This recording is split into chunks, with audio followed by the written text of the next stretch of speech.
आखिरी समय में भी जमकर बारिश दे रहा है मॉनसून। देश के कुछ इलाकों पर भीषण बारिश से बन चुके हैं बाढ़ के हालात। नमस्कार दोस्तों, स्वागत है आप सभी दर्शकों का वेदर अलर्ट इन्फॉर्मेशन में। तो दोस्तों, जैसा कि हमने आपको बताया था कि मॉनसून का जो 4 महीनों का जो सीज़न होता है वो इस समय ख़त्म होने वाला है और सिर्फ एक ही दिन बचा है। आज 29 सितंबर है और कल यानी 30 सितंबर को मॉनसून सीज़न का आखिरी दिन होगा, जो कि समाप्त हो जाएगा। उसके बाद भी ऐसा नहीं होता कि मॉनसून के जाने के बाद, मॉनसून सीज़न ख़त्म होने के बाद देश के इलाकों पर बारिश नहीं होती। उसके बाद भी बारिश होती है और उसके जो वजह होती है, उसके पीछे होते हैं जो सिस्टम इंडिया भारत पर बनते हैं, उनकी वजह से बारिश देखने को मिलती है। अभी फ़िलहाल देश के राज्यों से मॉनसून का सीज़न तो ख़त्म हो जाएगा, पर लेकिन मॉनसून की बारिश अभी थमने का नाम नहीं ले रही। इस समय अभी जो वेदर सिस्टम बने हुए हैं वे अभी भी देश के राज्यों पर एक्टिव है, जिसकी वजह से अगले 24 घंटों के दौरान मॉनसून देश के कुछ इलाकों पर व्यापक सक्रिय रहेगा और उन भागों पर भारी बारिश देता रहेगा। खासतौर पर पूर्वी भारत के इलाके अफेक्टेड होंगे और इन्हीं भागों पर मॉनसून ने पिछले 48 घंटों के दौरान भीषण बारिश दी है, जिससे कि उन भागों पर बाढ़ के हालात बने हैं। नदियाँ नाले उफान पर आ चुके हैं और यही नहीं, उन भागों पर जान माल को भी नुकसान पहुँचा है। अभी फ़िलहाल इन भागों पर मॉनसून राहत देने के मूड में नहीं है, पर लेकिन जो एक्टिविटी इन भागों पर पिछले 48 घंटों के दौरान हुई है उसमें काफ़ी कमी आ जाएगी। पर अभी भी चूँकि इन भागों पर भीषण बारिश हुई थी, इसलिए आगे भी अगर हल्के से मध्यम बारिश होगी तो उनसे इन भागों के लोग जो है वो प्रभावित होंगे। इस समय आप देख सकते हैं कि जो लो प्रेशर बना हुआ था वो कमज़ोर हो चुका है और एक सर्कुलेशन के रूप में इस वक्त यहाँ सेंट्रल इंडिया और साथ ही उसी जो उत्तर प्रदेश के इलाके हैं यहाँ पर बना हुआ है।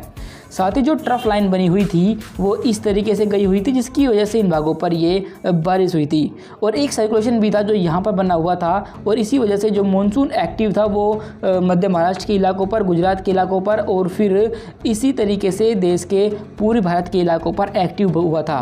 पर फिलहाल जो सिस्टम ये बने हुए थे कल, उनकी स्थिति कुछ इस प्रकार थी, पर आज जो सिस्टम बने हुए हैं उनकी जो स्थिति है वो कुछ इस तरीके से रहेगी। यानी यहाँ पर सर्कुलेशन बना रहेगा और जो ट्रफ लाइन हमारी बनी थी वो अभी भी इस तरीके से जाती रहेगी, जिसकी वजह से यहाँ पर अभी भी मॉनसून एक्टिव रहेगा।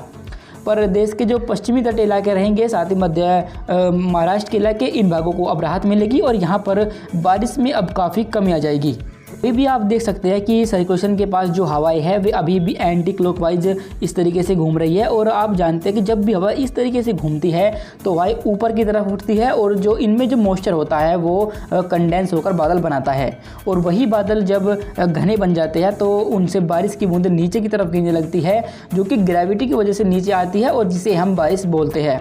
पर फिलहाल हम आपको बता दें कि क्योंकि अभी जो ये सर्कुलेशन है ये अभी भी मिडिल ट्रांसफरिक लेवल तक बना हुआ है, जिससे कि कुछ जो बारिश की जो गतिविधियाँ रहेंगी वो देश के इलाकों पर आपको देखने को मिलेंगी। किन किन भागों पर बारिश होने की संभावना अधिक रहेगी, आइए जानते हैं विस्तार के साथ। देखिए दोस्तों, ये आज का मौसम पूर्वानुमान है, जिसमें आप देखिए कि जो सिस्टम बने हुए थे वो लगभग इस तरीके से यहाँ पर बना हुआ है सर्कुलेशन और जो ट्रफ लाइन थी हमारी वो इस तरीके से जा रही है। और आप देख सकते हैं कि जो बारिश की जो गतिविधियाँ है देश के इलाकों पर वो इस सर्कुलेशन के पास और साथ ही जो ट्रफ लाइन जहाँ पर बनी हुई है वो इसी के आसपास ही दिखाई दे रही है।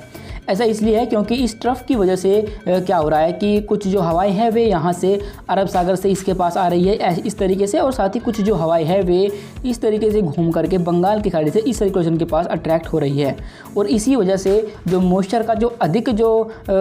कॉन्सनट्रेट रहेगा वो इन्हीं भागों पर रहेगा और ख़ास तौर पर जो अधिक बारिश होगी वो पूर्वी उत्तर प्रदेश, बिहार के इलाके, झारखंड और उत्तरी छत्तीसगढ़, मध्य प्रदेश के पूर्वी हिस्से, इन भागों पर होगी। और इन भागों पर आज भी कई स्थानों पर मध्यम से भारी बारिश आपको देखने को मिलेगी,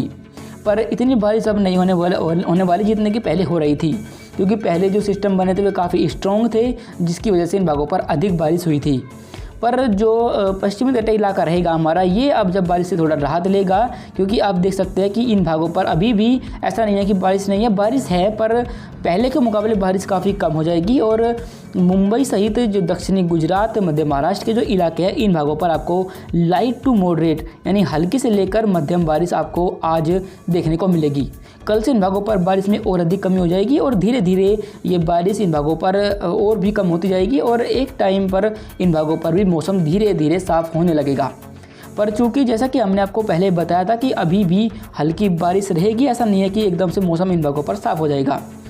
पर अगर हम देखें तो पश्चिम तटीय इलाकों पर आप देखिए कि आगे की तरफ आप देख सकते हैं कि इन भागों पर अभी भी जो मानसून है वो कमज़ोर बना हुआ है और इन इलाकों पर आपको सिर्फ कहीं कहीं पर ही बादल बन सकते हैं और हल्की बारिश आपको इन भागों पर देखने को मिल सकती है। बाकी देश के अंदरूनी इलाके पर आप देखिए दक्षिण भारत के इन भागों पर तटीय कर्नाटक, आंतरिक कर्नाटक, साथ ही साथ तमिलनाडु, इन भागों पर बारिश होने की संभावना कम रहेगी। इस तरीके से इन भागों पर मॉइस्चर पहुंच रहा है कुछ और इसी वजह से यहाँ पर आपको कुछ हल्की बारिश इन भागों पर देखने को मिल सकती है, पर ज़्यादा बारिश नहीं होगी, सिर्फ कहीं कहीं पर ही होने की संभावना इन भागों पर रहेगी। पूर्वोत्तर भारत के जो इलाके हमारे आते हैं इन भागों पर आप देख सकते हैं क्योंकि जो सर्कुलेशन बना था यहाँ पर वो अब कमज़ोर बन चुका है और इसी वजह से इन भागों पर जो मॉइस्चर आएगा बंगाल की खाड़ी से वो इस तरीके से पूर्वोत्तर भारत पर लगातार पहुँच रहा है, जिससे कि यहाँ पर ये एक्टिविटी बढ़ेगी और आपको यहाँ पर कई स्थानों पर बारिश देखने को मिलेगी। खासतौर पर असम, मेघालय, मणिपुर, मिजोरम और त्रिपुरा, इन भागों पर आप देख सकते हैं कि यहाँ पर मॉइस्चर की मात्रा अधिक है और यहीं पर ही अच्छी बारिश होने की संभावना आज हमें दिख रही है। बाकी आप देखिए कि जो उत्तर भारत के इलाके हैं इन भागों से जो मॉइस्चर था वो अब ख़त्म हो चुका है और आप देख सकते हैं कि इन भागों पर मॉइस्चर की मात्रा हमें बिल्कुल भी दिखाई नहीं दे रही और इसी वजह से इन भागों पर मौसम साफ़ हो जाएगा। यहाँ पर एक एंटी साइक्लोन बना हुआ है इस तरीके से और इस एंटी साइक्लोन की वजह से क्या हो रहा है कि हवाएं इस तरीके से ऊपर से नीचे की तरफ जो है सबसाइड हो रही है। हवाएं ऊपर से नीचे की तरफ आती है तो उनसे क्या होता है कि ऊपर से नीचे की तरफ जब हवाएं पहुँचती है तो वे गर्म होती है, यानी कि जब आपने देखा होगा कि जब भी सर्कुलेशन बनता है तो उसमें हवाएं कुछ इस तरीके से घूमती है एंटी क्लॉकवाइज, यानी जो मॉइस्चर होता है वो ऊपर की तरफ उठता है और जहाँ पर टेम्परेचर कम होता है वहीं पर मॉइस्चर कंडेंस होने लगता है। इसके विपरीत जब एंटी साइक्लोन बनते हैं तो उसमें हवाएं जो इसमें मॉइस्चर होता है ऊपर की तरफ वो नीचे की तरफ आता है इस तरीके से और इसी वजह से जो बादल बनने की जो संभावना होती है वो कम हो जाती है और बादल नहीं बन पाते। इसीलिए जो मानसून की जो विद्रोह की जो स्थिति रहेगी वो इन भागों पर एक बार फिर से शुरू हो जाएगी और हमें संभावना है कि अगले 2 से 3 दिनों के दौरान मानसून पंजाब के कई इलाकों से हरियाणा, दिल्ली साथ ही पश्चिम उत्तर प्रदेश के भी कुछ भागों से विदाई ले सकता है और इन भागों से मानसून चला जाएगा और इन भागों पर मानसूनी बारिश आपको देखने को नहीं मिलने वाली। पर आपको ये भी बता दें कि मानसून जाने के बाद ऐसा नहीं होगा कि इन भागों पर बारिश नहीं होगी, उसके बाद भी इन भागों पर बारिश होती रहेगी। वजह क्या रहेगी कि WD इसके बाद आना शुरू होंगे। जैसे जैसे जो सूर्य होता है हमारा वो दक्षिणायन यानी नीचे की तरफ आता है तो उसकी वजह से क्या होता है कि जो भी वेदर सिस्टम रहते हैं वो नीचे की तरफ आने लगते हैं, यानी होते हैं वेस्टर्न डिस्टर्बेंस। वे पहले तो चाइना और रसिया की तरफ जाते हैं पर लेकिन जब सूर्य दक्षिणायन होता है तो वो नीचे की तरफ आने लगते हैं और भारत के लगभग इन इलाकों को अफेक्ट करते हैं और इसी वजह से उत्तर भारत के पहाड़ी इलाकों पर भारी बर्फबारी होती है और मैदानों पर आपको बारिश देखने को मिलती है। पर फिलहाल अभी ऐसा कोई WD तो दिखाई नहीं दे रहा जो इन भागों पर बारिश दे, पर जैसे ही WD आता है तो उसके बारे में हम आपको अपडेट करते रहेंगे। फिलहाल के लिए इस वेदर रिपोर्ट में अभी के लिए बस इतना ही। धन्यवाद।